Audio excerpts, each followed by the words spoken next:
Welcome to another Worlds video where we're going to be breaking down all the Playins teams. And when I say we, I mean a lot of guests that I've invited. Now, I haven't been covering any of the minor regions, but I brought along a load of experts who have, and they're going to introduce all of these teams that are participating in the Playins that you might not know. Let's quickly run through the teams in the Playins.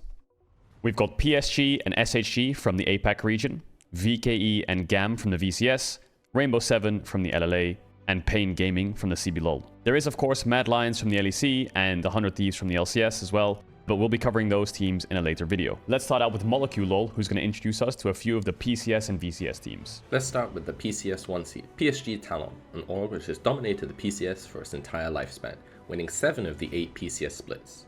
As we move into 2025 with the combined APAC League, PSG want to sunset PCS in a winning fashion and go deeper than they ever have been before. The team is built around the best 3 players in PCS, Junjia, Betty and Maple in that order. The auxiliary positions are filled with the best in class too, with Ozzy and Woody having their best year yet. They dominated the PCS having auto-winning mid and bot with better players, but then they used Junjia's far superior pathing and early reads to unlock top, netting them 3 winning lanes almost every game. They play a style where they apply a lot of pressure onto the enemies, allowing Junjia to invade and build ridiculous farming numbers. So much that he is actually 3rd globally for CS per minute and number 1 of the world's competing junglers. This style forces enemies into making plays, and PSG look to cross map and grow their leads through the map instead of fighting for nothing. Maple is the key in all of this though, as PSG are often in 4-1 map splits, with Maple on sides stretching the enemy and threatening their sides as much as possible. Their strengths have made them formidable, but have conversely made them overconfident, where they take fights without numbers and die for nothing. A key area I would look to expose is they found a lot of issues with DCG in the PCS regular season. They made games an absolute fiesta with wacky drafts and very volatile early games. This is potentially the last event we see the 5 players playing together, as Maple has flirted with retirement before and the other teams are trying to snatch their players. Junjia is by far the best player on the team, and the big name to look out for, but I would say to watch for Ozzy as he plays a lot of counter picks and is often quite bad at them, which makes for excellent entertainment. With the meta shifting away from AD carry mids, this actually makes Maple more of a factor as he is excellent on things like Nico and Talia, but this could come at the expense of Junjia having to pick less resource heavy junglers like J4 or Vi. This team is by far the biggest hope for a deep Worlds run coming from APAC, and failing to make Swiss would result in heads rolling. They are the best team in Playins by far.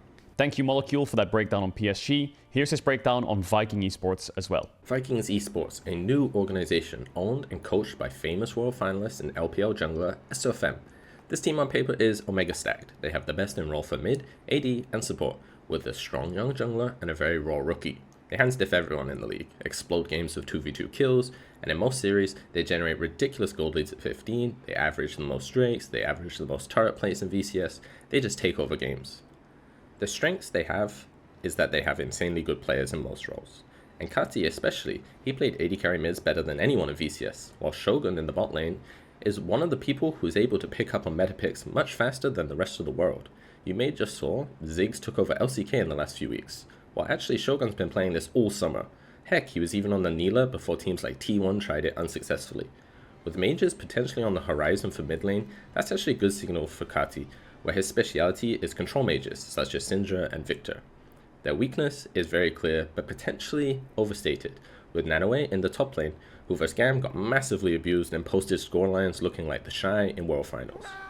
The truth is, versus other VCS teams, he actually looked pretty damn serviceable, considering he receives relatively little help and most teams target him, so to put in that shift as a rookie is really difficult, but again, teams will be gunning for him. I think the meta suits Vikings going into Worlds, and they should be favoured over the likes of SHG and GAM to make Swiss. But in my opinion, I can't shake the feeling that they just don't have the dog in them to clutch up when needed and things might fail. But if they make it, it should be no surprise. They have amazing players. I think it's a toss-up between SHG, GAM and Vikings for that 4th spot, and it will be really exciting. Thank you, Molecule, again for the VKE breakdown. He's also broken down GAM for us too.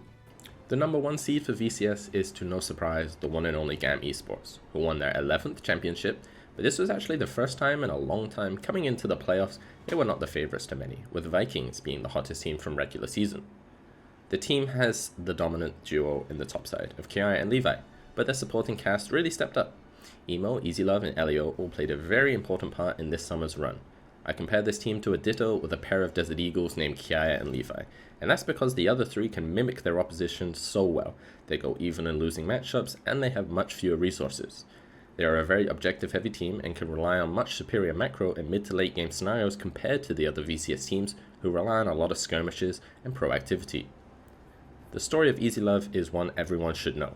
He went from being the only member from Rainbow Warriors to not be banned from the VCS Mega Ban and Spring Split, to join GAM, win a title, terrorize Loud at MSI, and now win another title, where it truly felt he was worthy of one. That said, the player to watch for is Kiaya, who had a very strong Worlds in 2023, and will look to replicate that form this event. The meta is shifting away from AD carry Miz, which might expose Emo, but he has proved everyone wrong countless times already this summer, so I won't say he's a definitive weakness, but one I would like to probe. I think they are on the cusp of making Swiss and in the fight with the likes of SHG and Vikings, but I do favor Levi and Kiai in the clutch. Something about them when the chips are down is hard to bet against. Moving on to the team from the LJL, we have expert Nymaera to break down the team. Okay, let's talk about the Hawks. First up, you have Ebby, international mainstay, and the LJL's GOAT as a whole region. Then you have Forest, and that's not the guy you see on Twitter. This guy is an ex-T1 Challengers player, and he's just made his international debut with this team. Next up is Dasher. Dasher was the original Hawk. He's been there since the Hawks first came into the LGL in 2020, and he's just made his first international event after 7 years as a pro player. Then there's Marble. Marble is the youngest player on the team, and he's a Japanese homegrown AD carry prodigy. Then there's Vista, a well-known player from the LCK who glues everything together on the team. The Hawks love to use teamfight combos, and they'll look for them anywhere across the map regardless of role. They will play Rumble, Rel, Misfortune, huge AoE teamfight combo, Smolder with a Vi to pin someone in place, and a big one is Talia as a flex pick between mid and jungle with a Leona as support as well. Really good at using their combos. If those combos get online, the Hawks are in a very happy place and they'll pull the trigger all day long, particularly through Forest and Vista. There is a tactical if in there though, because on the same coin but the opposite side, if they start trying to draft towards these combos, they sometimes find themselves instead with 3 losing lanes trying to get towards those combos in a mid game. And they don't always get to them, especially against higher level opponents. So what can often happen is they find themselves with 3 losing lanes, they pull the trigger, they overextend, and they lose the game off of them. Particularly when you have players like Vista and Forest who are very eager to go in, they can sometimes get a bit streaky, fall behind, and just overengage. So when it comes to players to watch for this, I think first up you have to talk about Forest. As we said, ex-T1 Challengers player, and he is such a firecracker. This guy is so incredible whether he's on engaged champions like Sejuani, Vi, Maokai. He can be that go button, very aggressively start the combo off. He can also flex into being a carry or a combo champion, which can benefit from that too. Zyra. Stuff like Talia is a specialty pick of him in jungle too, where he can combo up to other people's engages. And then I think the other player is just the rock in the top lane. It's Ebby. Ebby has had so much experience across the world and across international events. He has come back to the LGL after being in the LEC and has had incredible laning phases. And his team fights have been utterly absurd. He is very, very clutch, whether he's on Rumble or Cannon or something else. I think Ebby is such an important player to stabilize this team when all else goes wrong. I think the Hawks should absolutely make it into Swiss stage. The LJL has only ever made it into a group stage equivalent once, and that was in 2021. That was Detonation Focus Me's Exodia roster, and that was where Ebby was too. So I hope that Ebby can make it through for a second time and really prove that the LJL should be a powerful part of APAC coming into next year. To break down the team from the LLA, Movistar Rainbow7, we've got ProfeAndres. Hey guys, this is ProfeAndres. I'm a caster for Liga Latinoamérica LLA, and I'm gonna tell you why Movistar Rainbow7 will make it to the Swiss stage. Now, starting with the roster, we have Summit in the top lane. Most of you guys already know him. Really strong laner, and he finally got his first championship, so that's really hype. In the jungle, we have the Peruvian GOAT, the best player this region has ever seen, and he's been playing for 10 years overall, Odie. He's the core of the team. In the mid lane, we have Kaney. He used to play for Africa Freaks Challengers team in 2021. And in 2022, he came here to Latin America and he made a home here. He finally got his first title here as well. In the bot lane, we have the Argentinian duo Sail and Lions. Really aggressive playstyle.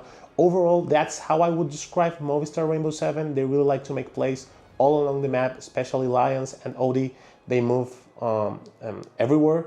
But that's sometimes a double-edged sword.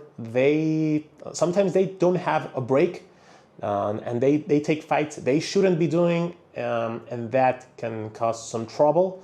But I hope it won't be the case here. Now you need to understand that this is a special one. This is really Latin Americans' last dance, because from 2025 onwards, as you guys may know, there's going to be no more CBLOL, no more LLA and LCS.